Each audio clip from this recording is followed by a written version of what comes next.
नमस्कार फ्रेंड. आज आपण या लेक्चरमध्ये पंचायत राज काय आहे ते आपण या ठिकाणी या लेक्चरमध्ये बघणार आहोत. आता प्रत्येक परीक्षेमध्ये जसं की BMP असेल, राज्यसेवा असेल किंवा सरळ सेवा भरती असेल, त्या प्रत्येक याच्यामध्ये पंचायत राजवर आपल्याला खूप साऱ्या प्रकारचे प्रश्न विचारले जातात. तर हे आपण आज या लेक्चरमध्ये एकदम सोप्या प्रकारे समजून घेणार आहोत. तर आधी आपण जाणून घेऊ नेमकं पंचायत राज म्हणजे काय. तर इथे मला तुम्हाला खास करून एक गोष्ट सांगायची की आपल्या लक्षात असं येते की आपण फक्त एकच गोष्ट ध्यानात ठेवतो, पंचायत राज. ह्या शब्दामध्ये आपण फक्त एक गोष्ट लक्षात ठेवायची आहे की पंचायत राज म्हणजे फक्त ग्रामपंचायत नाही. बऱ्याचशा विद्यार्थ्यांचा एक समज असतो की पंचायत राज म्हणजे फक्त ग्रामपंचायत आहे. तर हे पहिल्यांदा आपल्या मनातून ही गोष्ट काढून टाका की पंचायत राज म्हणजे फक्त ग्रामपंचायत नाही. याच्यामध्ये 3 गोष्टी येणार. त्या 3 गोष्टी कोणत्या आहेत आणि त्याच्यामुळेच याचं नाव पडते त्रिस्तरीय पंचायत राज. कल्पना करा, एका छोट्या गावात रस्ते, पाणी, शाळा, रुग्णालय यांचे निर्णय आता दिल्ली किंवा मुंबई नव्हे तर त्या गावातील ग्रामसभा घेते. हा म्हणजे खरा गाव ते राष्ट्र असा लोकशाहीचा प्रवास, आणि हाच प्रवास सुरू झाला पंचायत राज व्यवस्थेतून. तर हे नेमकं काय आहे हे आपण या लेक्चरमध्ये जाणून घेणार आहोत. पहिली गोष्ट कळाली विद्यार्थी मित्रांनो की पंचायत राज म्हणजे फक्त ग्रामपंचायत नाही. याच्यामध्ये 3 गोष्टी असणार आहेत, फक्त ग्रामपंचायत नाही. आता सरळ इथं काय वाटतं, पंचायत शब्द आहे त्याच्यावरून आपल्याला सरळ असं वाटतं की ग्रामपंचायतच्या या शब्दामध्ये पंचायत शब्द आहे, मग हे जे पंचायत राज आहे हे फक्त त्याच रिलेटेड असेल. फक्त ही गोष्ट आता मनातून काढून टाकायची. आणि आता बघणार आहोत आपण पंचायत राज म्हणजे नेमकं काय. त्याच्यामध्ये आपण ज्या गावामध्ये राहतो, आता हे आपलं गाव झालं, या ठिकाणी खूप साऱ्या प्रकारच्या वस्त्या असतात.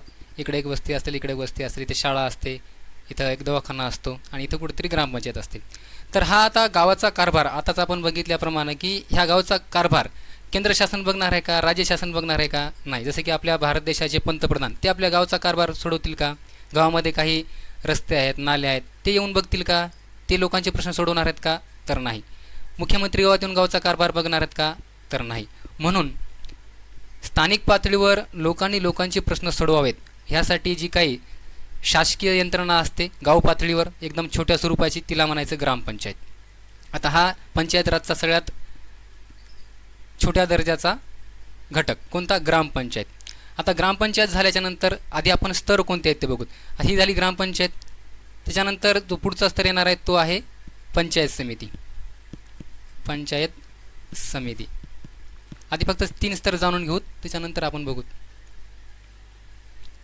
ओके. आता याच्यानंतर ग्रामपंचायत झाली, त्याच्यानंतर पंचायत समिती झाली, याच्या वरचा जो स्तर असणार आहे तो असणार आहे जिल्हा परिषद. जिल्हा परिषद. आणि हे 3 घटक म्हणजेच काय तर पंचायत राज आहे. हे 3 घटक मिळून पंचायत राज असं आपण याला म्हणतो. म्हणून ही गोष्ट आपण या ठिकाणी समजून घ्यायची. त्याच्यानंतर बघा, पंचायत म्हणजे काय हे आपण या ठिकाणी बघू. लोकांनी स्वतःचं चालवलेलं प्रशासन म्हणजे पंचायत होय. आता पंचायतचा खरा जर अर्थ मराठी शब्दकोशातून जर घ्यायचा झाला तर त्याचे अर्थ असा असतो की पंचायत म्हणजे काहीतरी आपल्याला अडवणूक असेल किंवा काहीतरी प्रॉब्लेम असेल किंवा काहीतरी आपल्या मनात प्रश्न असतील, त्याला आपण म्हणतो पंचायत. आपण एखाद्या विद्यार्थ्याला म्हणतो की त्याची आज खूप पंचायत झाली, म्हणजे त्याची काय झाली, परेशानी झाली, त्याची काहीतरी समजा आपण त्याला प्रॉब्लेममध्ये टाकला असं आपण म्हणतो. आणि ग्रामचा अर्थ काय, ग्राम म्हणजे गाव, म्हणजेच ग्राम म्हणजे गाव आणि पंचायत म्हणजे काय प्रश्न, तर गावचे प्रश्न सोडवण्यासाठी जी काही यंत्रणा असते तिला आपण ग्रामपंचायत म्हणतो. त्याच्यानंतर आता राज या शब्दाचा अर्थ या ठिकाणी आपण बघू. राज म्हणजे काय, सत्ता. आता ह्याचा अर्थ आपण वेगळ्या दृष्टीने सांगायची काही गरज नाही. राज म्हणजे जे राजा करतो हे का नाही, ज्या एखाद्या व्यक्तीवर, एखाद्या समूहावर, एखाद्या एरियावर जे काही आधिपत्य गाजवत असतो जो व्यक्ती, त्याला आपण राजा असं म्हणतो. मग सत्ता व निर्णय घेण्याची क्षमता असलेला व्यक्ती त्याला आपण काय म्हणतो, राजा असं म्हणतो. म्हणून पंचायत राज म्हणजे स्थानिक पातळीवरील लोकशाही शासन व्यवस्था. लोकशाही हा सगळ्यात महत्त्वाचा शब्द आहे. पंचायत राज म्हणजे काय, स्थानिक पातळीवरील लोकशाही शासन व्यवस्था. समोरच्या स्लाईडवर आपण बघू. आता हे कशानुसार चालते, ग्रामपंचायत असेल, पंचायत समिती असेल, जिल्हा परिषद, म्हणजेच पंचायत राज नेमकं कोणत्या घटकानुसार चालते, संविधानाच्या. हे बघायचं झालं तर 73व्या घटना दुरुस्तीनुसार प्रत्येक राज्यात पंचायत राज संस्था 3 स्तरावर स्थापन करण्यात आली. त्याच्यामध्ये जो स्तर आहे तो आपण बघू. सगळ्यात खालचा जो स्तर आहे त्याचं नाव ग्रामपंचायत, व्हिलेज लेवल. याच्यामध्ये गाव, गटगाव, सरपंच, ग्रामसेवक. म्हणजेच एखादा गावची लोकसंख्या तर बऱ्यापैकी असेल, त्या ठिकाणी एका गावाला एकच ग्रामपंचायत असते. पण एखाद्या गावची जर लोकसंख्या खूप कमी असेल तर अशा काही ग्रामपंचायतीचा गट तयार करतात. 2 गाव किंवा 3 गाव असे एकत्र मिळून जी काही संख्या मोठी होईल त्याला 3 गावाला मिळून जी ग्रामपंचायत असते तिला आपण गट ग्रामपंचायत असं म्हणतो. आता ग्रामपंचायतीचा जो काही कारभार पाहणारा मुख्य व्यक्ती जर कोण असतो त्याचं नाव सरपंच, आणि तिथे एक शासनाने नेमून दिलेला मेन व्यक्ती असतो प्रशासनाचा, त्याचं नाव ग्रामसेवक. हा झाला सगळ्यात खालचा स्तर ग्राम पातळीवरला. दुसरा स्तर आपण बघू मधला स्तर, तो म्हणजे पंचायत समिती, ब्लॉक किंवा तालुका लेवलवर असतो. काही गावाचा गट तयार होतो आणि त्याला आपण तालुका असं म्हणतो. तर ह्याच्यामध्ये जे काही कारभार चालवणारा व्यक्ती असतो, जसं गावामध्ये ग्रामपंचायतचा जो कारभार पाहणारा मेन व्यक्ती कोण, सरपंच, तर इथं कोण असणार आहे, सभापती. पंचायत समितीमध्ये कोण पाहते, सभापती. आता ह्याच्यानंतर आपण तिसरा वरचा स्तर बघू सगळ्यात महत्त्वाचा, तो म्हणजे जिल्हा परिषद. आणि हा कुठं असणार आहे, हा डिस्ट्रिक्ट लेवलवर असणार आहे. आणि याचा जर मेन व्यक्ती कोण असणार पाहिजे, म्हणजे गावचा जर सरपंच, पंचायत समितीचा सभापती, तर जिल्हा परिषदेचा कोण असणार आहे, जिल्हा अध्यक्ष. आणि तिथे शासनाने नेमून दिलेला प्रशासकीय व्यक्ती कोण असणार आहे, मुख्य कार्यकारी अधिकारी, त्यालाच आपण CEO असं म्हणतो, चीफ एक्झिक्युटिव्ह ऑफिसर. हा कुठं असतो, जिल्हा परिषदमध्ये. त्याच्यानंतर आपण बघूत ग्रामपंचायत लोकशाहीचा पाया. आता लोकशाहीची डेफिनेशन आपल्याला सगळ्यांना माहिती आहे, लोकांनी लोकांसाठी लोकांच्या कल्याणाकरता चालवलेले राज्य म्हणजेच लोकशाही. ग्रामपंचायत ही सर्वात मूलभूत संस्था आहे. गावातील लोकांनी निवडलेली प्रतिनिधी या संस्थेमध्ये काम करत असतात. त्याच्यानंतर सरपंच हा प्रमुख आणि ग्रामसेवक हा प्रशासन चालवतो. ग्रामसभेच्या निर्णयानुसार कामकाज चालत असते. आता हे त्याच गावातले निवडून आलेले प्रतिनिधी का असतात, कारण हे एक गाव आहे, तर बाहेरच्या गावच्या लोकांना या गावामध्ये काय प्रॉब्लेम आहेत, काय करायचं हे माहीत असणार आहे का, नाही. म्हणून इथे जे प्रतिनिधी असणार आहेत हे याच गावातले असणार, आणि यांना मतदान कोण करणार, तर याच गावातले व्यक्ती करणार. म्हणजेच हा या गावाच्या बाहेर विषय जाणारा नाही. याचे मुख्य कार्य आपण बघू, गावातील पिण्याचे पाणी, त्याच्यानंतर प्रकाशाची व्यवस्था म्हणजे लाईट असेल, त्याच्यानंतर इलेक्ट्रिसिटीचे जे काही प्रॉब्लेम असतील ते सगळे याच्यामध्ये येणार. त्याच्यानंतर स्वच्छता आणि रस्ते, त्याच्यानंतर शाळा, अंगणवाडी, आरोग्यसेवा. याच्यामध्ये जे काही आपल्या गाव पातळीवर जे काही रुग्णालय असतात त्यांची व्यवस्था यांच्याकडे असते. त्याच्यानंतर लहान लेकरांसाठी अंगणवाडी सांभाळणे ते यांचंच काम आहे. त्याच्यानंतर शाळा, प्राथमिक शाळा असेल किंवा माध्यमिक शाळा असेल, ह्यांच्यावर त्या गावचं कंट्रोल असते. एक समिती असते, त्या समितीवर काम करत असतात. आणि सगळ्यात महत्त्वाचं काय, पिण्याचं पाणी. आता गावात राहत असताना आपल्याला मूलभूत जी लागणारी गोष्ट आहे ती कोणती आहे, पाणी. मग पाण्याची व्यवस्था करणं हे ग्रामपंचायतीचं मूलभूत काम आहे. त्याच्यानंतर गावामध्ये सगळ्यात महत्त्वाचं जर विद्यार्थ्यासाठी कोणती गोष्ट असली पाहिजे तर ती एक आहे वाचनालय. आता वाचनालय हे प्रत्येक गावात असणं बंधनकारक आहे, पण हे गावोगावी नसते. आणि ज्या कोणाच्या गावामध्ये जर वाचनालय नसेल तर तुम्ही त्या ग्रामपंचायतीमध्ये जाऊन ग्रामसेवकाला किंवा सरपंचाला याच्या विरुद्ध काही प्रश्न विचारू शकता आणि लगेच तुमच्या ताबडतोब गावामध्ये वाचनालय या ठिकाणी आपण आणू शकतो. पथदिवे, त्याच्यानंतर लाईट, रस्ते याची सगळी व्यवस्था यांनी करायची असते. तर वाचनालयाचा जो विषय आहे तो आपण विद्यार्थी मित्रांनी खास करून लक्षात घ्यायचा. ज्याच्या गावामध्ये वाचनालय नाही त्यांनी उद्या सकाळी उठल्या जायचं ग्रामपंचायतमध्ये, ग्रामसेवकाला विचारायचं की आपल्या गावामध्ये वाचनालय का नाही, सरपंचाला विचारायचं की वाचनालय का नाही. हे तुमचा एक राईट्स आहे गावामध्ये राहत असताना. कारण आपण गावामध्ये काय हे जे मागतो आपण कशामुळे मागतो, कारण आपण गावामध्ये कर वसुली देत असतो, घरपट्टी नळपट्टी भरतो, यालाच आपण स्थानिक कर म्हणतो, घरपट्टी. त्याच्यानंतर बाजार शुल्क,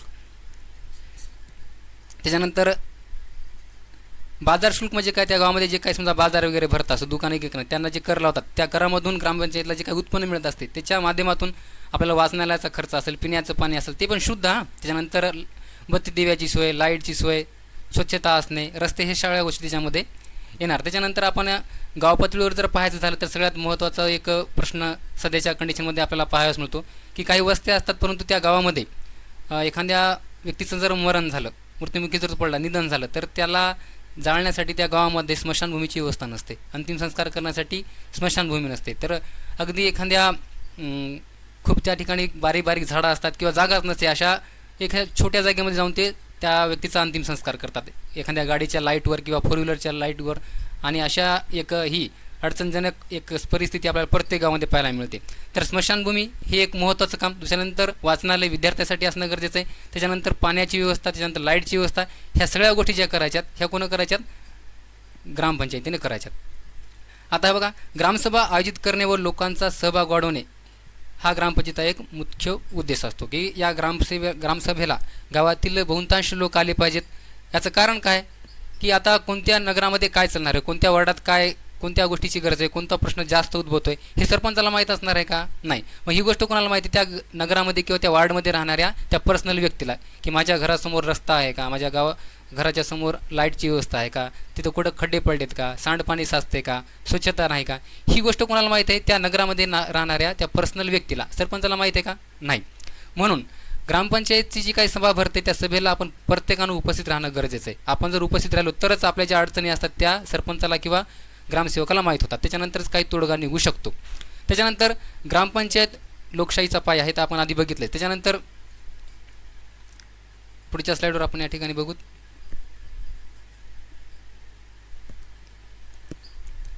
दुसरा जो स्तर आहे, आता ग्रामपंचायत आपण बघितली, त्याच्या समोरचा पुढचा जो स्तर असतो तो आपण बघू. पुढचा स्तर आहे पंचायत समिती. याला आपण मध्यम स्तर असं म्हणत असतो.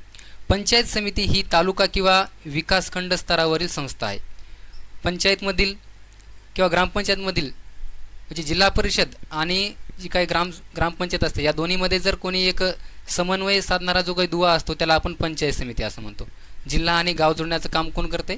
पंचायत समिती करते. म्हणून हा एक मध्यम वर्ग आपण त्याला म्हणू शकतो. जिल्हा परिषदेचे कार्यक्रम गावापर्यंत पोहोचवतो. त्याच्यानंतर मुख्य कार्य कोणते? तर शेती, सिंचन, रोजगार योजना, प्राथमिक आरोग्य केंद्राचे नियंत्रण, निधीचे वितरण, सरकारी योजना यांना ग्रामपंचायतीपर्यंत पोहोचवणे हे काम कोणाचे? पंचायत समितीचं आहे. कोणकोणते बघा? निधीचे वितरण म्हणजे सरकारकडून जेवढा काही निधी गावाच्या विकासासाठी येतो हे पंचायत समितीच्या माध्यमातून ग्रामसेवेला मिळत असतो, ग्रामपंचायतला मिळत असतो. त्याच्यानंतर सरकारी जेवढ्या काही योजना असतात त्याची अंमलबजावणी करायचं काम पंचायत समितीचं आहे गाव स्तरावर. त्याच्यानंतर शेती, सिंचन आणि रोजगार. आता आपण खूप साऱ्या योजना शेतकऱ्यासाठी असतात बघा, जसं की विहिरीची योजना शेतकऱ्यासाठी आहे, तर ही कोणाच्या अंडर येते? पंचायत समितीच्या. प्रत्येक शेतकऱ्याला विहीर सरकारकडून त्याला पहिला 1.5 लाख रुपयाचा फंड येत होता, आता त्याची किंमत वाढून जवळपास 4.5 लाखापर्यंत त्याला आपण शेतकऱ्याला मदत करत असतो. हे कोणाच्या माध्यमातून होते? तर पंचायत समितीच्या माध्यमातून. त्यानंतर गुरांसाठी जे काही शेतामध्ये त्यांना राहण्यासाठीची जागा असते तर त्याला पण फंड या ग्रामपंचायतला पंचायत समितीच्या माध्यमातून मिळत असतो. त्याच्यानंतर सिंचन म्हणजे काय? तर शेतात लागणाऱ्या जेवढ्या काही इरिगेशनच्या गोष्टी असतात, मग पाईप असेल, मोटर असेल, हे सगळ्या पंचायत समितीच्या विविध योजनांच्या माध्यमातून त्या शेतकऱ्याला आपण मिळवून देऊ शकतो. त्याच्यानंतर रोजगार. एखादी विहीर असते, सरकारी विहीर, त्या विहिरीवर एखाद्या गावामध्ये आपण विहीर तयार करू शकतो आणि ती मशीनच्या सहाय्याने न खतता आपण काय करतो? सहजासहजी एखादी JCBच्या सहाय्याने विहीर खतत असतो. पण गावामध्ये रोजगार त्या लोकांना मिळाला पाहिजे म्हणून एक त्या गावामध्ये सार्वजनिक विहीर खोदल्या जाते. त्या विहिरीचं काम जवळपास 5-6 महिने चालते. मग या 5-6 महिन्यामध्ये त्या गावातील लोकांना काम भेटते. स्वतःच्या हातानं तिकाशीनं खोऱ्यानं खतून ही विहीर तयार केली जाते आणि याच्या माध्यमातून त्या गावातल्या लोकांना रोजगार मिळत असतो. तर हे योजना जे राबवण्याचं काम करते ते कोण करते? पंचायत समिती करते. त्याच्यानंतर महत्त्वाचा याच्यामध्ये अधिकारी कोणता असतो? अधिकारी म्हणण्यापेक्षा जसं ग्रामपंचायतचा प्रमुख सरपंच, तसा पंचायत समितीचा प्रमुख कोण? सभापती, चेअरमॅन असं आपण त्याला म्हणतो. त्याच्यानंतर उपसभापती आणि गट विकास अधिकारी, याला आपण ब्लॉक डिव्हिजनल ऑफिसर असं म्हणतो, BDO. हा प्रशासनाचा प्रमुख. म्हणजे बघा हे आपल्याला सिक्वेन्स लक्षात ठेवायचा आहे. इथं सरपंच, इकडं कोण? ग्रामसेवक, इकडं सभापती, तर इकडं कोण असणार? BDO, block divisional officer, BDO म्हणजे चेअरमन. त्याच्या समोरचा जर विचार केला तिकडे जिल्हा परिषद, इकडं CEO. एवढं जरी आपण ध्यानात ठेवलं तर आपल्यासाठी ते लक्षात राहण्यासाठी सोयीस्कर आपल्याला चालेल. पुढचं बघू. आता तिसरा जो स्तर आहे सगळ्यात वरचा स्तर तो आहे जिल्हा परिषद, सर्वोच्च स्तर. जिल्हा परिषद ही जिल्हा पातळीवरील स्थानिक स्वराज्य संस्था आहे. सर्व पंचायत समित्यांचे समन्वय साधते. जिल्ह्याच्या विकासासाठी मोठ्या योजना तयार करते. मुख्य कार्य काय आहे? तर शिक्षण, आरोग्य, कृषी, सामाजिक न्याय योजना, जिल्हास्तरीय वित्तीय योजना आणि राज्य सरकारकडून मिळालेला जो निधी आहे त्याचं वितरण करण्याचं काम जिल्हा परिषदेच्या मार्फत होत असते. याचा प्रमुख अधिकारी कोण आहे? तर जिल्हा अध्यक्ष. जे काही समजा आता निवडणुकाचं वातावरण चालू झालेलं आहे, दिवाळी झाल्याच्या नंतर हे जे काही स्थानिक स्वराज्य संस्था आहेत, पंचायत राज्य सगळ्या काही निवडणुका होणार आहेत. त्याच्यामध्ये जिल्हा परिषद असेल, पंचायत समिती असेल, ह्या सगळ्या निवडणूक होणार आहेत. तर ह्याच्यामध्ये जिल्हा परिषद सदस्य हे आपल्यातल्या एकाची जिल्हा अध्यक्ष म्हणून निवड करत असतात. त्याच्यानंतर एकाची उपाध्यक्ष म्हणून निवड करतात. आणि इथे सरकारचा कोणता अधिकारी असतो? तर CEO. झडपीमध्ये जिल्हा परिषदेमध्ये कोण असतो? CEO, chief executive officer. आणि हा जो अधिकारी असतो हा IAS लेवलचा अधिकारी असतो. हे लक्षात ठेवायचं, IAS अधिकारी. समोर बघू. त्रिस्तरीय रचनेचा उद्देश म्हणजे हे आपण आतापर्यंत जे काय बघितले ग्रामपंचायत, पंचायत समिती, जिल्हा परिषद, याचा नेमका उद्देश काय होता. तर या ठिकाणी बघा, लोकशाही तळागाळापर्यंत पोहोचवणे, म्हणजेच गावात राहणाऱ्या प्रत्येक नागरिकापर्यंत ही लोकशाही पोहोचली पाहिजे. विकास योजना स्थानिक गरजेनुसार अंमलात आणणे. आता जे काही आमदार खासदार आहेत हे गाव पातळीवर सगळ्या गोष्टी ज्या आहेत त्याची अंमलबजावणी करू शकतात का, तर याचं उत्तर आहे नाही, कारण त्यांना वरचीच कामं संपत नाही, मग ते गावामध्ये लक्ष देऊ शकणार नाहीत. म्हणून विकास योजना स्थानिक गरजेनुसार अंमलात आणणे, त्याच्यानंतर पारदर्शक व उत्तरदायी प्रशासन निर्माण करणे, त्याच्यानंतर लोकांचा याच्यामध्ये थेट सहभाग असला पाहिजे. यालाच आपण म्हणतो जनतेचे सरकार. जनतेचे सरकार जनतेसाठी असा याचा एक आपण उद्देश असा मानू शकतो, जनतेचे सरकार जनतेसाठी. आता याच्यामध्ये आपल्याला फक्त एवढ्याच गोष्टी लक्षात ठेवायच्या आहेत की ग्रामपंचायतमध्ये कोण असणार, सरकारी अधिकारी, ग्रामसेवक. काही गोष्टी आपण या ठिकाणी लिहून घेऊ. आणि इकडं कोण असणार आहे, गावचा मेन व्यक्ती सरपंच. त्याच्यानंतर इथं BDO गटविकास अधिकारी. इथं कोण असणार आहे, सभापती.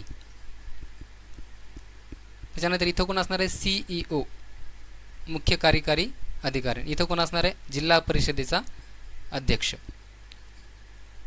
हा प्रशासनाचा व्यक्ती आणि हा गावाने नेमून देण्याला जो काही मुख्य अधिकारी असणार आहे, मुख्य माणूस असणार आहे, तो असणार आहे. CEO, इकडे अध्यक्ष, इकडे BDO, इकडे सभापती, इकडे ग्रामसेवक, इकडं सरपंच. आणि अशा प्रकारे या त्रिस्तरीय रचना जी आहे याचा कारभार चालत असतो. तर हे आपण पुढच्या लेक्चरमध्ये प्रत्येक एका विशेष घटकाविषयी जाणून घेणार आहोत. त्याच्यामध्ये ग्रामपंचायत हे बघणार आहोत, त्याच्यानंतर पंचायत समिती बघूत, त्याच्यानंतर जिल्हा परिषद हे बघूत.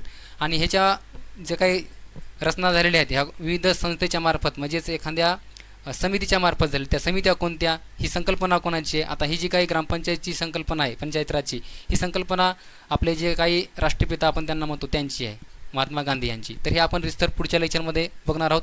तोपर्यंत सगळ्यांना धन्यवाद. थँक्यू.